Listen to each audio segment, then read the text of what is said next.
사랑의 아버지 하나님, 오늘도 우리를 예배의 자리로 불러주시고 또 하나님께 기도하며 이 하루 시작하게 하시니 감사합니다. 우리가 드리는 예배 가운데 하나님 아버지를 만나게 하시고 들려주시는 말씀 가운데 삶의 지혜를 얻게 하시며 우리가 드리는 기도를 통해 하나님을 깊이 만나는 시간 되게 하여 주옵소서.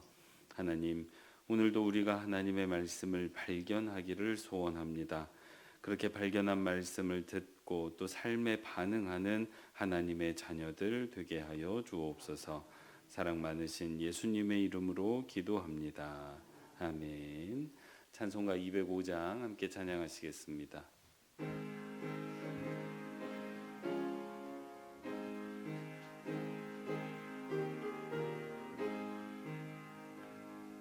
주 예수 크신 사랑 늘 말해주시오. 나 항상 듣던 말씀 또 들려주시오. 좁지 않는 천국 주 예수 계신 곳 나 밝히 알아듣게 또 들려주시오.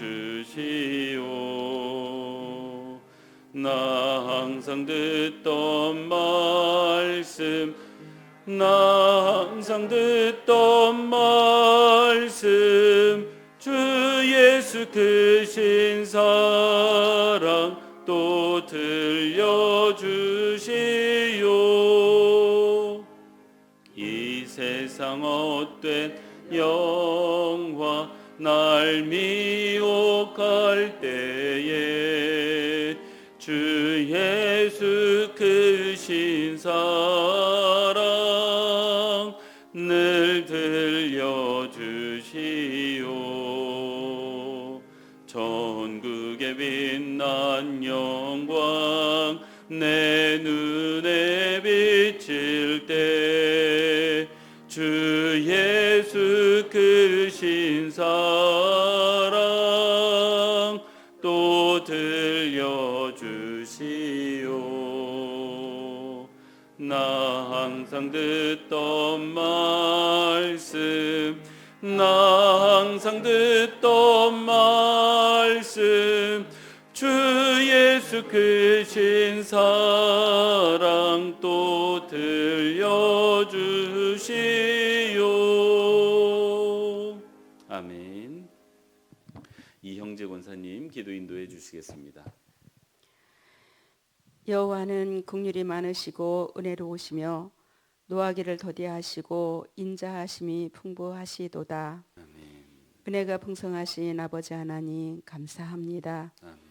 오늘도 귀한 날 주셔서 잠자리에서 깨워 귀한 자리 예배와 기도와 찬양이 있는 성전으로 발걸음을 인도하신 아버지 감사합니다. 아멘. 하나님의 뜻대로 산다 하면서도 세상에 속하여 세상 것에 마음을 빼앗기며 살아가는 우리들을 용서하여 주시옵소서. 믿음으로 하나님을 기쁘시게 해드리며 행함으로 하나님을 기쁘시게 해드리는 성도 되게 하여 주시옵소서. 아멘. 일어나 온 누리의 빛을 발하는 믿음의 빛과 소금 성도들 되게 하여 주시옵소서. 아멘. 이번 만나대회를 통하여 많은 영혼들이 우리 교회를 방문하였습니다. 정착하게 하시고 성장하게 하셔서 하나님 나라가 확장되게 하옵소서. 아멘. 먼저 믿는 우리들 사랑의 마음, 긍휼의 마음으로 그들을 정착을 도울 수 있도록 힘쓰게 하시옵소서. 아멘. 이 시간 한우들을 위하여 기도합니다. 고통 중에 있는 한우들 간절히 기도할 때 응답하여 주시옵소서. 아멘. 재활을 위하여 애쓰는 성도들 신경이 살아나는 역사도 있게 하여 주시옵소서. 아멘. 우리들의 귀한 자녀들, 특별히 수능을 앞두고 있는 자녀들, 지금까지 준비한 것들 실수하지 않게 하옵시며 하나님께서 주신 지혜로서 잘 치를 수 있도록 도와주시옵소서. 아멘. 또한 성지순례를 떠나신 담임 목사님과 성도들 오가는 길 지켜 보호하여 주시옵소서. 아멘. 오늘도 말씀을 듣고자 합니다. 마음은 열게 하셔서 말씀으로 오늘 하루도 승리하게 하여 주옵소서. 아멘. 말씀 전하시는 이승철 목사님 성령 충만케 하시고 저희에게 은혜가 넘치는 시간 되게 하여 주시옵소서. 아멘. 예수님의 이름으로 기도드립니다. 아멘. 오늘 함께 살필 하나님의 말씀은 역대하 34장 14절에서 33절의 말씀입니다. 한 절씩 교독하시고 마지막 절은 합독하겠습니다.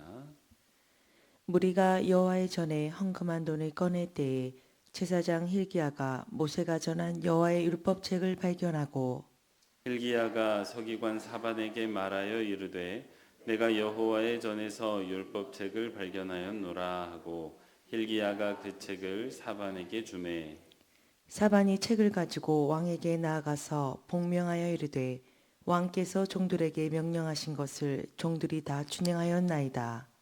또 여호와의 전에서 발견한 돈을 쏟아서 감독자들과 일꾼들에게 주었나이다 하고 서기관 사반이 또 왕에게 아뢰어 이르되 제사장 힐기야가 내게 책을 주더이다 하고 사반이 왕 앞에서 그것을 읽으매 왕이 율법의 말씀을 듣자 곧 자기 옷을 찢더라. 왕이 힐기야와 사반의 아들 아히감과 미가의 아들 압돈과 서기관 사반과 왕의 시종 아사에게 명령하여 이르되 너희는 가서 나와 및 이스라엘과 유다의 남은 자들을 위하여 이 발견한 책의 말씀에 대하여 여호와께 물으라. 우리 조상들이 여호와의 말씀을 지키지 아니하고 이 책에 기록된 모든 것을 준행하지 아니하였으므로 여호와께서 우리에게 쏟으신 진노가 크도다 하니라.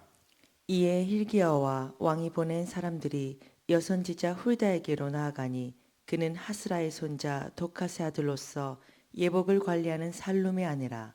예루살렘 둘째 구역에 살았더라.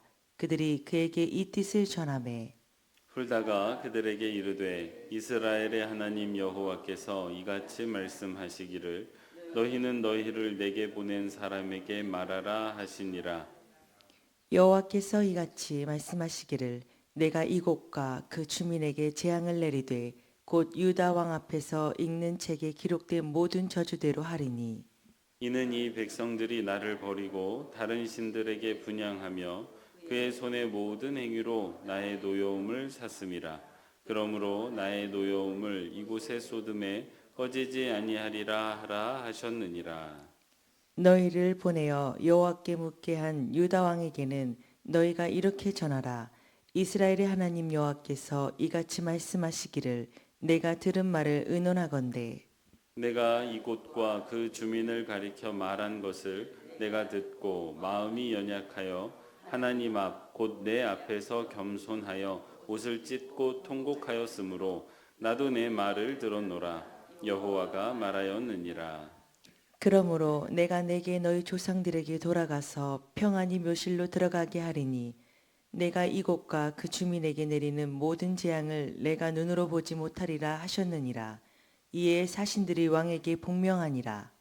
왕이 사람을 보내어 유다와 예루살렘의 모든 장로를 불러 모으고 여호와의 전에 올라가매 유다 모든 사람과 예루살렘 주민들과 제사장들과 레위 사람들과 모든 백성이 노소를 막론하고 다 함께 앉으라. 왕이 여호와의 전 안에서 발견한 언약책의 모든 말씀을 읽어 무리의 귀에 들려주고 왕이 자기 처소에 서서 여호와 앞에서 언약을 세우되 마음을 다하고 목숨을 다하고 여호와를 순종하고 그의 계명과 법도와 율례를 지켜 이 책에 기록된 언약의 말씀을 이루리라 하고 예루살렘과 베냐민에 있는 자들이 다 여기에 참여하게 하매 예루살렘 주민이 하나님 곧 그의 조상들의 하나님의 언약을 따르니라. 이와 같이 요시아가 이스라엘 자손에게 속한 모든 땅에서 가증한 것들을 다 제거하여 버리고 이스라엘의 모든 사람으로 그들의 하나님 여호와를 섬기게 하였으므로 요시아가 사는 날에 백성이 그들의 조상들의 하나님 여호와께 복종하고 떠나지 아니하였더라. 아멘. 매일 기도에 오신 여러분 환영합니다. 하루를 예배와 기도로 시작하시는 저와 여러분에게 하나님께서 은혜 베푸시고 또 오늘 하루 인도해 주시기를 소원합니다. 오늘 함께 살필 하나님의 말씀은 14절 말씀입니다. 함께 합독하도록 하겠습니다. 무리가 여호와의 전에 헌금한 돈을 꺼낼 때에 제사장 hilki야가 모세가 전한 여호와의 율법책을 발견하고. 아멘. 첫 번째 기도 제목입니다. 하나님의 말씀을 매일 새롭게 발견하고 말씀에 생생하게 반응하는 성도 되게 하옵소서. 다시요. 같이 한번 읽겠습니다. 하나님의 말씀을 매일 새롭게 발견하고 말씀에 생생하게 반응하는 성도 되게 하옵소서. 아멘. 예, 어제부터 우리는 요시야 왕에 대해서 지금 살펴보고 있습니다. 근데 이제 어제 말씀을 드리지는 않았는데 어제 우리가 읽었던 본문 말씀 가운데 요시야가 8살 어린 나이에 왕위에 올랐더라 이런 기록이 있고 그로부터 8년이 지나서 비로소 하나님을 찾았다라고 되어져 있습니다. 그러니까 이제 그의 나이 16세가 되었을 때 하나님을 찾았고 그가 그 이후에 나라를 정결하게 하는 일을 시작하는데 그건 또 언제라고 기록이 되어져 있냐면 12년이라고 되어져 있습니다. 그러니까 20살이 되어서 16살이 되어서 하나님을 찾았고 20살이 되어서 나라를 정결하게 하는 작업, 우상을 타파하는 작업을 시작했던 것입니다.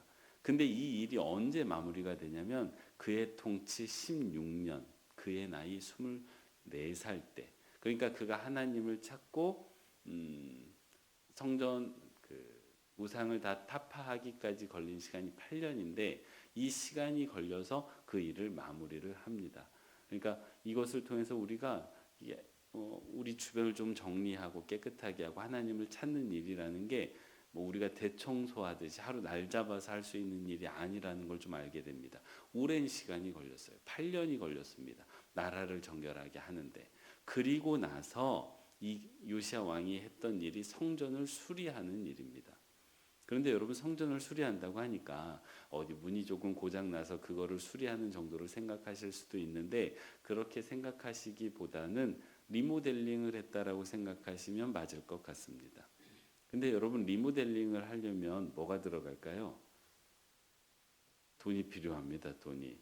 여러분 저희 교회가 요 근래 몇 년에 걸쳐서 너무 감사하게 리모델링을 해왔습니다. 여러분 이 지하 공간도 굉장히 깔끔하게 잘 리모델링이 됐잖아요. 근데 이게 참 감사한 일이라는 게 저 리모델링을 그냥 하려고 하면 그냥 할 수 있을까요? 아닙니다. 이 상당히 많은 돈이 들어가기 때문에 교회에 은혜가 없으면 교회에 재정적 여유가 없으면 할 수 없는 일이에요. 근데 저희 교회가 수년에 걸쳐서 그 일을 해왔다는 건 하나님께서 이 교회에 은혜를 주셨다는 증거이기도 하고 성도님들의 헌신이 그래도 저희를 감당할 만큼 저희 안에 이제 그게 여유가 있었다는 것을 의미하기 때문에 참 감사한 일입니다.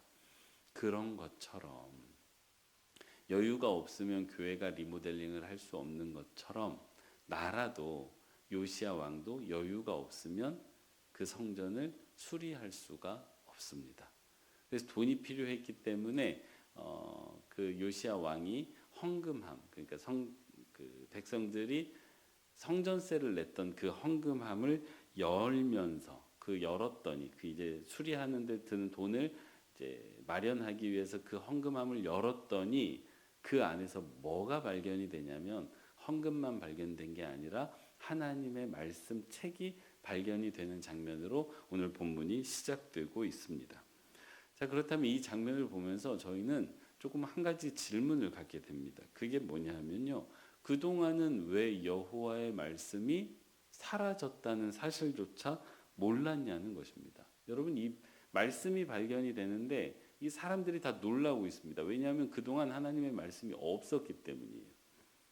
율법책이 발이 달려가지고 그곳에 들어가서 숨지는 않았을 겁니다. 그런데 어떻게 이 율법을 근간으로 세워진 나라에서 이 하나님의 말씀이 사라질 수 있었을까라는 질문이 처음 드는 질문입니다. 그 까닭은요. 그 시대를 살아냈던 왕들과 사람들의 마음과 삶에서 하나님의 말씀이 사라졌기 때문입니다. 왕들은 하나님의 말씀과 아무런 상관없이 나라를 통치했고, 그러다 보니까 백성들도 하나님의 말씀과는 아무런 관계없는 그 인생을 살아가고 있었던 것입니다. 그러다 보니까 더 이상 말씀을 찾을 필요가 없는 것입니다. 그러다 보면 어느 순간 말씀이 사라지기 시작합니다. 사실 말씀은 그렇게 멀리 있지 않았습니다. 여러분, 말씀이 지금 어디에서 발견되고 있냐면 성전 안에서 발견이 되고 있어요. 이 얘기는 가까이에 말씀이 있었다는 것입니다. 그런데도 불구하고 아무도 말씀을 찾지 않으니까 그냥 말씀이 사라져 버린 거예요. 근데 그 말씀이 사라진 것조차 깨닫지 못한 채 살아갔던 그 시대가 바로 요시야 왕이 통치했던 그 시대입니다. 그런데 이 장면이 참 우리에게 좀 무겁게 다가오는 까닭은요, 우리도 그럴 때가 있기 때문입니다. 우리도 말씀을 잃어버릴 때가 있기 때문입니다. 여러분, 성경책 어디 있으십니까? 집에 있으시죠? 어디 있는지 지금 기억이 나십니까? 어디 책꽂이에 꽂혀 있어요. 어디 책상 위에 올려져 있습니다. 분명히 있어요. 분명히 하나님의 말씀이 가까이에 있습니다. 근데 언젠가부터 더 이상 성경을 찾지 않습니다. 열지 않습니다. 읽지 않습니다. 그러다 보면요, 하나님의 말씀이 진짜로 우리 주변에서 사라지기 시작합니다. 여전히 하나님의 말씀은 우리의 그 집의 어느 자리에 차지하고 있지만 거기에 말씀이 있다는 사실조차 우리는 의식하지 못하고 어느 순간부터 잊고 살아가고 있습니다. 그러다 보면 요시야 시대에 그 말씀이 사라져 있었던 것처럼 우리 삶 가운데 말씀이 사라질 수도 있습니다. 사실 우리는 정말 좋은 시대를 살고 있습니다. 언제 어디서든 핸드폰을 열어서 하나님의 말씀을 볼 수가 있고요. 저도 이게 방송이 끊기는지 확인해야 되기 때문에 실제로 이렇게 영상을 틀어놓습니다. 어디서든 예배할 수 있는 시대가 됐어요. 그리고 언제든지 훌륭한 설교자들의 그 설교, 과거의 설교건, 오늘날의 설교건, 해외에 계신 분들의 설교건 다 들을 수 있는 시대가 됐습니다. 그래서 정말 하나님의 말씀이 세상 곳곳에 편만한 것처럼 느껴지는데요, 역설적으로도요, 아이러니하게도요, 말씀이 오히려 사라지고 있다는 느낌을 받을 때가 있습니다. 어디에나 있는데 아무도 그 말씀을 신경 쓰지 않기 시작한 겁니다. 그래서 실제로 제 눈에는 하나님의 말씀이 너무 많이 퍼져 있어서 하나님의 말씀을 아무도 신경 쓰지 않는, 그래서 오히려 말씀이 잊혀지기 시작하는 시대를 살고 있는 게 아닌가라는 그 두려움이 들 때가 있습니다. 우리가 말씀을 잃어가는 까닭은 우리가 일상의 삶에서 말씀을 찾지 않고 있기 때문입니다. 즉, 우리가 살아가는 시대는 요시야의 시대와 크게 다르지 않습니다. 그러면 이런 시대를 살아가는 우리에게 필요한 은혜는 무엇이겠습니까? 요시야가 하나님의 말씀을 발견했던 것처럼 오늘 우리의 삶 가운데서도 하나님의 말씀을 발견해야 함을 꼭 기억하시는 저와 여러분 되시기 바랍니다. 그럼 어떻게 하면 이 하나님의 말씀을 발견할 수 있을까요? 오늘 본문에 조금 답이 있는데, 여러분, 요시야가 하나님의 말씀을 발견하는 그 장면을 보면 좀 재밌습니다. 되게 우연히 발견하게 되거든요. 이게 말씀을 찾다가 말씀을 발견한 게 아니고요, 헌금함을 열다가 그 안에서 우연히 말씀을 발견하는 것처럼 보입니다. 그래서 하나님의 말씀이 우연히 발견이 되었구나라는 느낌을 주는데 사실 그렇지 않아요. 하나님의 말씀이 언제 발견됐는지를 알아야 되는데, 제가 그래서 일부러 설교 시작에 어제 말씀을 좀 이야기 드렸습니다. 요시야 왕이 8살 때 왕위에 올라서 16살 때 비로소 하나님을 찾았고, 20살이 되어서 정결하게 시작했고, 24살이 되어서 성전을 수리하기 시작했습니다. 그리고 그때 하나님의 말씀을 발견했어요. 그러니까 하나님의 말씀을 발견하기 전에 이미 8년간 하나님을 찾고 하나님의 뜻을 이루기 위해서 애써왔던 시간이 있습니다. 요시야에게는 되게 간절했어요. 이 나라를 어떻게 다시 세울 수 있을까? 하나님의 뜻대로 다시 세우고 싶은데 그것을 위해서 8년간 간절하게 헌신해왔던 그 사람에게 발견이 되었습니다. 하나님의 말씀은 되게 우연히 발견되는 것처럼 보이지만 그렇지 않습니다. 하나님의 뜻을 찾고자 간절히 애써왔던 그 시간이 있었기 때문에 그의 눈에 하나님의 말씀이 발견된 것입니다. 사랑하는 성도 여러분, 하나님의 말씀은요, 아무에게나 발견되는 게 아닙니다. 하나님의 뜻을 사랑하는 사람, 그래서 계속해서 찾고 있는 사람, 그래서 내 삶을 정결하게 하기 위해서 애쓰는 사람, 하루 애쓰는 게 아니라 계속해서 애쓰고 있는 사람, 그 사람에게 하나님의 말씀이 발견된다는 것을, 그 간절함을 가진 사람에게 발견된다는 것을 꼭 기억하시기 바랍니다. 다만 그렇게 간절함을 가진 사람에게 말씀이 발견될 때는 우연처럼 보여집니다. 예배 가운데 갑자기 말씀이 다가오는 거예요. 내가 예상하지 못했던 그 순간에, 길을 지나가다가 우연히 들리는 찬송 소리에 어느 식당에 들어갔는데 찬송을 틀어놓은 거예요. 그 찬송에 감동받을 때가 있습니다. 지나가다가 지하철에 붙어있는 어떤 성구 한 구절에, 지나가다가 그냥 받았던 전도지 한 장에 하나님의 말씀이 훅 다가올 때가 있습니다. 우연처럼 보이지요. 분명히 말씀이 발견되는 순간은 내가 예상하지 못한 순간에 나를 찾아올 때가 있습니다. 허나 그 순간을 맞이하기 위해서는 하나님을 간절히 찾고 기다리는 시간이 있어야 된다는 거 꼭 기억하시기 바랍니다. 그래서 오늘 하루 살아가시는 동안에, 오늘 이제 이 말씀 우리가 같이 나눴잖아요. 하루 살아가시면서 어디 나를 위한 말씀이 없을까? 기다리시는 마음으로, 간절히 찾으시는 마음으로 하루 지내시다 보면 어느 순간 하나님의 말씀이 내 눈에 발견될 줄로 믿습니다. 근데 그렇게 말씀을 발견하고 나면요, 어떻게 해야 되냐면 반응하셔야 됩니다. 19절의 말씀을 보면 요시야가 그 말씀을 들었습니다. 듣자마자 옷을 찢었다라고 되어져 있어요. 저는 옷을 찢으면 헐크가 생각이 나는데, 마치 헐크가 화가 나서 옷을 찢는 것처럼 찢었을까요? 그런 건 아니죠. 하나님의 말씀을 듣는데 그 말씀이 너무 생생하게 다가오는 거예요. 그러니까 이게 견딜 수가 없는 거예요. 뭐라도 해야 되는 거예요. 그러니까 옷을 찢는 것입니다. 마치 뭐하고 같냐면, 여러분 뜨거운 물이 손에 닿으면 어떻게 되죠? 왜 아무도 모르세요? 일부 때도 아무도 모르시더라고요. 어떻게 되냐고 물었더니 아무도 대답을 안 하세요. 뜨거운 물이 손에 닿으면 손을 빼잖아요. 그죠? 왜 그렇습니까? 뜨거우니까. 근데 그건 무슨 말이냐면요, 내가 살아있다는 증거입니다. 물이 뜨거워서 손을 빼는 게 아니에요. 내가 살아있기 때문에 빼는 겁니다. 살아있는 사람의 가장 중요한 특징, 반응한다는 거예요. 내가 영적으로 죽어 있으면 아무리 하나님의 말씀이 들려져도 반응이 되지 않습니다.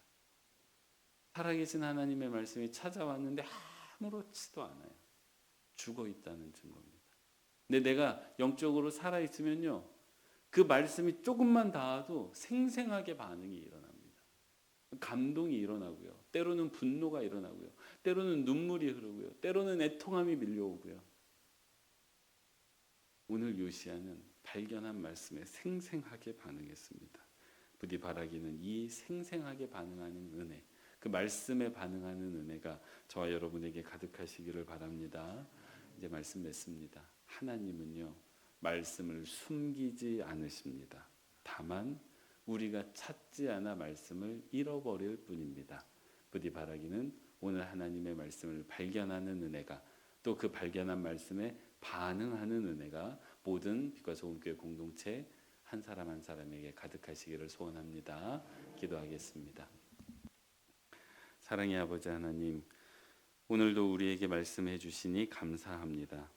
들은 말씀 기억하게 하시고 들은 말씀에 반응하는 우리가 되게 하여 주옵소서. 말씀을 망각하지 않게 하여 주시고 주의 말씀을 상실하지 않게 하여 주셔서 늘 일상 가운데 말씀이 살아있는 인생을 살아가게 하여 주옵소서. 하나님, 교회가 2달여 동안 만나데이로 달려왔습니다. 그리고 이제 마무리했습니다. 하나님, 찾아왔던 이들 기억하게 하시고 그들을 향하여 계속해서 나아가 복음을 전하게 하시고 그들이 거듭나는 은혜를 얻을 수 있도록 하나님, 우리가 끝까지 수고하게 하여 주옵소서. 그래서 요시야가 말씀을 발견하듯이 하나님께서 그들의 영혼을 발견하고 하나님의 나라로 인도하시는 그 은혜가 이 공동체 가운데 가득하게 하여 주옵소서. 하나님의 백성들이 가지고 나온 기도의 제목들이 있습니다. 들으시고 또 응답해 주시기를 원하오며 사랑 많으신 예수님의 이름으로 기도합니다. 아멘.